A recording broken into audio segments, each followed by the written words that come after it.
Un ancien président condamné pour corruption, Nicolas Sarkozy, se pourvoit en cassation. En appel, il a en effet été condamné à 3 ans de prison, dont 1 an ferme, pour corruption et trafic d'influence dans ce qu'on appelle l'affaire des écoutes. Nicolas Sarkozy est également condamné à la privation de ses droits civiques pendant 3 ans, du jamais vu David Montagnier. Oui, en effet, c'est une première pour un ancien chef d'État, même si la présidente de la Cour a précisé que cette peine pourrait être exécutée sous bracelet électronique à son domicile, donc.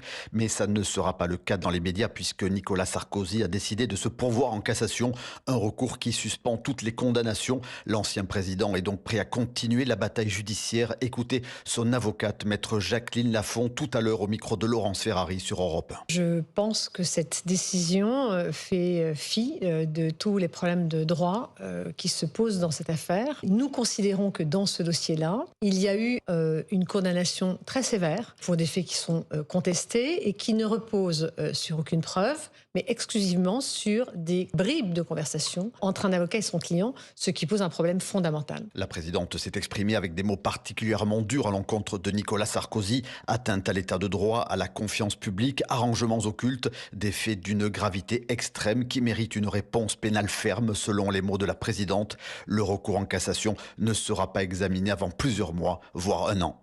Et son avocat historique Thierry Herzog, ainsi que l'ancien haut magistrat Gilbert Azibert, ont été reconnus coupables d'avoir noué un pacte de corruption avec Nicolas Sarkozy en 2014. Condamnés à la même peine, ils vont eux aussi se pourvoir en cassation.